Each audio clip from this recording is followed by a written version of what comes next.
조국혁신당 얘기로 이렇게 살짝 넘어갈게요. 김보엽 대변인님하고 이야기 기다렸습니다. 나눴으니까. 네. 아니 근데요, 지민비조 이거는 뭐 많은 분들이 아실 거고 지국비조 이거 조국혁신당에서 나온 얘기 아니죠? 아닙니다. 아니죠? 저희는 예. 그런 오만한 단어를 만들지 않습니다. 그러니까 지국비조가 예. 지역구는 국민의힘, 비례대표는 조국혁신당 뭐 요 말의 줄임자라고 하는데요. 어디서 이런 말이 나왔고 실제로는 어떤 움직임이 있는 건지 좀 근데 궁금해요. 지민비조, 지국비조 하면 민주당에서도 조국혁신당을 찍고 국민의힘 지지자도 조국혁신당을 찍는다면 전체 비례 의석 46개 중에 최소 30개 이상은 가져와야 되는데 저는 그러지 않을 거라고 보고요. 대신 그런 건 있는 것 같습니다. 국민의힘 지지세가 강한 쪽에서 그래 비례대표는 조국혁신당에 이번에 투표하고 싶어 이런 분들이 좀 있겠죠. 그래서 그런 분들이 말씀을 하신 것들이 지국비조 이런 형태로 지지자들 사이에 좀 나타난 거 아닌가 이렇게 생각을 합니다. 그러니까 지국비조가 이제 보수세가 강한 TK 지역에서도 어떤 조국혁신당에 대한 기대를 한다. 그러니까 지역구의 어떤 후보는 그대로 지지하던 후보를 뽑지만 그래도 조국혁신당에 표를 주고 싶어하는 TK 지역 분들도 많다. 뭐 이렇게 해석이 되는 건데 당 내에서 좀 어떤 집계된 수학적인 결과가 있나요? 이런 말이 나오는데. 당내에서 뭘 분석을 하거나 그렇지는 않습니다. 예, 예. 그런데 이제 여러 여론조사들을 종합을 해보면 제가 첫날 방송 나왔을 때 20대 지지율이 한 자릿수다 이런 비판도 들었는데 여러 조사 결과를 종합을 해보면 조국 혁신당에 대한 관심과 지지가 특정 지역, 특정 연령에 묶이지 않습니다. 물론 강한 지역, 강한 연령대가 있는 건 사실이지만 저희가 영남 쪽, 그 대구 경북, 부울경 이쪽에서도 상당한 지지세를 확인할 수 있고요. 네. 특히 부산 경남 쪽에서는 좀 열기가 더 뜨거운 게 느껴집니다. 그게 이제 조국 대표의 고향이 그쪽인 것도 있고 부산 경남 쪽이 원래는 야도였지 않습니까? 야구의 도시이기도 하고 야성이 강한 도시이기도 하고 그래서 이 야성이 깨어나고 있는 것 그거를 느끼고 있습니다. 야구 말씀하셔서 예. 원래는 이제 부산 팬심을 한동훈 위원장이 이제 저격을 했었는데 아니 조국 대표가 이제 부산 그 자이언츠 옷 입고 사진 찍고 이랬더라고요. 당 내에서 좀 견제하는 분위기가 있을 것 같기는 해요. 왜냐면은 제가 아까 수치 질문 드렸습니다만 리얼미터와 에너지 경제신문 의뢰로 지난 1일부터 3일 자동응답 조사 방식으로 실시한 여론조사인데요. 비례 정당 지지율에서 조국혁신당이 30.3%로 가장 앞선 결과가 나왔어요. 네. 그러니까 이게 수치로 보면 뭐 수도권이나 일정 지역 뭐 이걸 좀 떠나서 정말로 TK 쪽에서도 이거 진짜 지국비조 되는 거 아니야? 이런 위기감이 있을 것 같거든요. 저는 지국비조라는 말을 여기서 처음 들었습니다. 아 그래요? 네. 정말로 처음 들으시죠? 왜냐하면 말이죠. 우리 정당의 가장 대척점에 있는 정당이 지금 조국혁신당입니다. 조국혁신당은 지금 얘기하는 거 한동훈 특검, 윤석열 탄핵, 윤석열 조기 종식. 윤석열 탄핵을 얘기한 적은 없습니다. 네, 윤석열 3년은 정권의 길다. 네, 3년은 길다.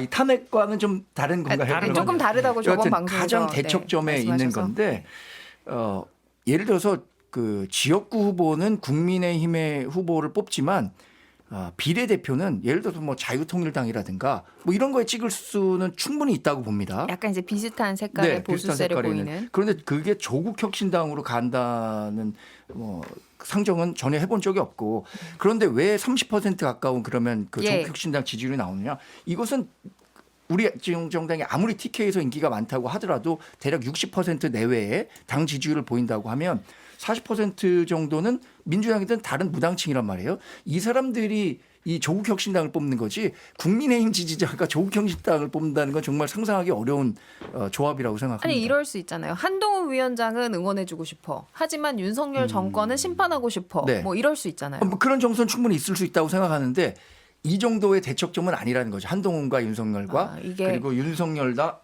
조국의 이 거리가 심리적 거리가 그래서 뭐 지국비조라는 그 수치가 실제 뭐 득표율로 이번에 총선 결과 TK에서 과연 얼마나 많은 조국혁신당 지지율이 나올까 한번 두고 봐야 될 것 같습니다. 알겠습니다. 지금 여론조사 자세한 사항 중앙선거 여론조사 심의위원회 참고하시면 되고요. 장 소장님. 조국혁신당의 돌풍은 아주 강한 것 같아요. 그래서 정말 제가 처음에 생각했던 것보다 더 많은 의석을 얻을 가능성이 높아 보인다. 두 자리 숫자 이상의 의석을 얻는다라는 것은 이미 기정사실화 됐다라고 말씀을 드리고, 제가 이선영 앵커님께 드리고 싶은 말씀은 개혁신당 얘기가 좀 없잖아요. 개혁신당 얘기가 요즘에 이제 저희 새로운 대부분의 용어가 뒤에 있겠지. 아니 새로운 용어가 내일 나오고 있어요. 내일 새로운 잠깐 용어가 아직 잠깐 있습니다. 있어요. 네, 네. 새로운 용어. 뭔데? 비지찌개. 비지찌개요? 네. 그건 비, 좀 가능할 수도 비례도, 있는데. 지, 지역구도, 찍어주자, 개혁신당. 아 잠시만요. 늦어- 이거 그거 특정 정당 늦었어요. 홍보 아닙니까? 이런 식의 네, 구호가 제재하겠습니다. 네. 아니 이런 식의 네. 구호가 지금 지국 비계는 그럼 가능할 수도 있겠네요. 지국 비조는 지금 말씀하신 거 아니, 제가 상상하기 지국- 어렵다고 아니 했는데. 지민비조도 얘기하니까 내가 지국 비주에 대해서 제가 좀 설명을 좀 드릴게요. 비지찌개도 비지찌개 이렇게 빨리 많은 끝내시고. 국민들 빨리 사이에서 끝내시고. 화제가 되고 있다. 그걸 소개시켜 드리려는 거예요. 알겠습니다. 그게 네, 가능할 네. 것 같은데. 비국 지조가 왜 가능하냐면, 그러니까 전체적으로 이제 국민의힘에서는 이거를 부인하고 있는데 가능해요. 그게 PK니까 가능합니다. 아까 말씀했지만 조국 혁신당이 부산에 공을 들인 이유는 PK 지역은 전통적으로 부마 항쟁도 있고요. 기본적으로 야성이 강한 곳입니다. 예, 예. 영남 지역이라고 해서 여기가 야성이 없다, 무조건 뭐 보수 정권에 무조건 표를 준다, 그러진 않아요. 저는 그런 부분을 조국 대표는 잘 알고 있다고 봐요. 그래서 부산 지역에서만큼은 지국 비조가 가능할 것이기 때문에 저는 그 부분에 있어서 최근에 여론 동향도 그렇게 나타났고요. 비례정당에 대한 지지율이요. 그래서 그런 현상들이 나타나면 아까 말씀한 대로 조국혁신당이 굉장히 큰 선전을 할 수도 있을 것 같다는 인식이 조국혁신당의 선전은 저도 가능할 거라고 보는데 그게 국민의힘 지지자가 가갖고 조국혁신당이 선전할 거라고는 전혀 접점이 생각이 없다. 없고 예. 어렵고 민주당 지지자가 조국혁신당으로 가서 성공하는 거는 충분히 가능한 얘기죠. 전체는 가능하지만 저는 부산에서는 이게 그 말이 통한다 그 얘기를 하는 거예요. 알겠습니다. 조국 비조, 지민 비조, 비지찌개 뭐 많은데 이거는 네, 여기서 정리하고 이 한동훈 위원장의 아들 학폭 의혹 제기를 한 조국혁신당의 황운하 의원 이야기로 넘어가겠습니다. 자, 이거 어제 조금 왔다 갔다 해서 논란이었는데요. 예. 황운하 의원이 어떤 근거를 가지고 이거 기자회견 하겠다고 했던 겁니까? 그러니까 확실한 뭐가 있으니까 이런 기자회견 움직임까지 간 거냐, 아니면 취소한 배경에는 조금 불확실한 것 때문에 이렇게 마음 바꾼 거냐, 이게 제일 궁금한 포인트인 것 같거든요. 제가 조국혁신당 대변인을 맡고 있기는 하지만 예. 모든 일을 잘 알지는 못합니다. 근데 이거는 굉장히 예. 중차대한 이슈이기 때문에 예, 예. 당에서 논의가 전혀 없이 황운하 의원이 독단적으로 기자회견 할게요 이렇게 못했을 것 그러니까 같은데요. 제가 웬만한 거는 예. 아는데 아니, 저희가 그 국회의원이 한 분밖에 안 계시잖아요. 그래서 국회 소통관에 서서 기자회견을 하려면 항상 황운하 의원님을 통해서 합니다. 예, 그럴 수밖에 없는 사정이 있고 예, 예. 그 전날 얘기는 들었습니다. 기자회견이 취소됐다 하면 기자분들이 저한테 전화를 하니까요. 그래서 저는 이제 그때부터 좀 알아보기는 했는데 보통 소통관에 기자회견 예약을 하면 굳이 어떤 주제로 내가 기자회견을 하겠다 이거를 적을 필요는 없지 않나요? 제가 잘 모르긴 하는데. 뭐 굳이 적진 않아도 예. 됩니다. 예. 적어도 되고 안 적어도 되고. 예. 그런데 왜 황 의원이 굳이 이 주제를 아들 학폭 관련 기자회견이라는 걸 걸었다가 취소를 했을까? 그래서 제가 좀 알아보긴 했습니다. 정무적인 고려를 했다라고 하시더라고요. 뭐가 정무적인가? 이제 선거에 임박해서 굉장히 폭발적인 사안 자체를 던져놨을 때 그게 가지는 파급력이 그냥 한쪽 방향만 있지는 않을 거고요. 이쪽으로 영향 끼치고 저쪽으로 네, 영향 역풍도 끼칠 있을 수 수 있고 있다는 말씀. 그렇죠. 예. 역풍이 있을 수도 있고 조국 혁신당이 그동안 윤석열 정권을 굉장히 강도 높게 비판을 하기는 했지만 선거를 치르면서 네거티브를 한다. 특정 누군가를 집요하게 공격을 한다든가 그런 식의 선거운동을 하지는 않았거든요. 자칫 잘못하면 이 사안이 조국 혁신당도 다른 정당들하고 다를 바 없이 다른 그 별로 근거도 없으면서 네거티브 선거운동을 하네. 만약 이런 식의 인식을 심어주면 좋지 않을 수도 있다. 이런 판단을 하지 않았을까 싶습니다. 지금 근데 결과론적으로 보면 그 우려가 번지는 상황이 아니냐 이런 이제 아니요. 분석이 그렇게 나오고 또 있어요. 생각하지는 않는 게 저는 만약 이 사안을 국민의힘이 현명하게 대처를 했다면 그렇게 갈 수도 있었을 텐데 딱 주제 정도만 얘기를 했는데 한동훈 위원장이 발끈 해가지고 민주당의 의원 또 언론사 황운하 기자. 의원 막 예. 선거법 위반이다 공격하고 고발했죠. 그랬거든요.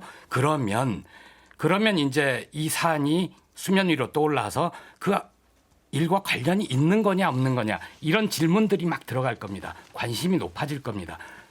조국혁신당은 살짝 문제제기만 했는데 문제를 더 키운 대응의 건 문제가 오히려 있었다. 국민의힘이다. 예.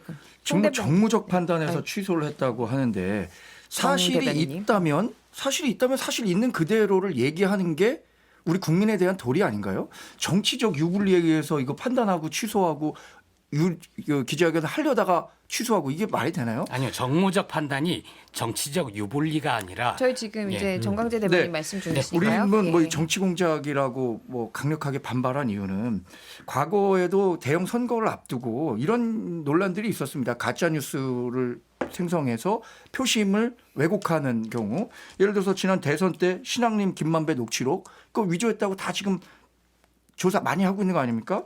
2002년에는 김대엽 병풍이 이회창 그 후보를 낙마시키는데 결정적으로 영향을 줬지만 그 후에 그냥 서른 의원인가요? 그때 당시에 의혹을 제기했던 분들이 네. 뭐 어느 정도 처벌받고 말고 그냥 대선 결과에는 그 큰 영향을 줬단 말이에요. 예. 오세훈 생태탕 이런 것들 다 기억할 텐데 이게 만약에 정말 있는 그대로 학폭에 연관됐다고 생각하고 그게 뭐 취재 결과 나타났다면 보도도 하고 그래서 추후 검증을 받으면 되는데 왜 취소했는지 저는 이해하기가 어려운데요. 그러니까 그 배경에는 별로 근거가 없었기 때문에 네, 그런 것이고. 제가 이 내용을 예. 그 동네에 살고 제 주변에 이 같은 중학교를 취재를 다니는 친구들이 하셨는데. 있어서 예. 얘기를 들었는데 이 학폭과 관련한 문제는 제가 알기로는 없고 근거가 없다는 네, 네. 입장이신 아니, 거죠. 제가 조금 좀 더 경험에 있어서 말씀을 드리면 제가 공보하고 이런 대변인 활동만 제가 한 13년 이상을 해왔기 때문에 기자회견 취소를 가지고 무슨 정치 공작을 하는 건 처음 봤어요. 억지죠. 그러니까 한동훈 비대위원장은 본인 가족에 대해서는 무슨 의혹이 제기되면 화들짝 놀라서 법적 책임을 하면서 하는데 남의 가족은 그렇게 탈탈 털었으면서 본인 가족은 건드는 거 싫은가 봐요.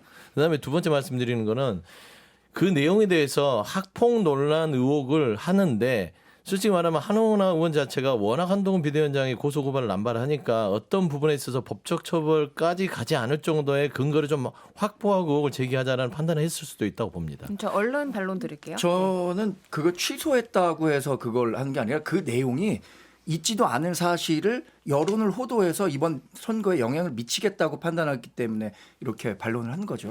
근데 좀 국민의힘도 장흥화 변호사가 대선 때 저 이재명 대표에 대해서 조폭 돈다발 그 페이스북 한 거 거기 기자회견 했잖아요. 알겠습니다. 그러니까 그런 그리고 일이 나중에 있어서는 안 그런 되죠. 시기예요. 예. 그런 일이 있어서는 안 근데 되는데 그러니까 장희아 변호사가 저는 그거죠. 차라리 기자회견을 신중하게 검토해서 취소를 하는 게 나는 저희 차라리 더 네. 낫다. 아쉽지만 방송 마무리할 아, 시간이 그래요? 다 되어가지고요. 광고 듣고 오겠습니다.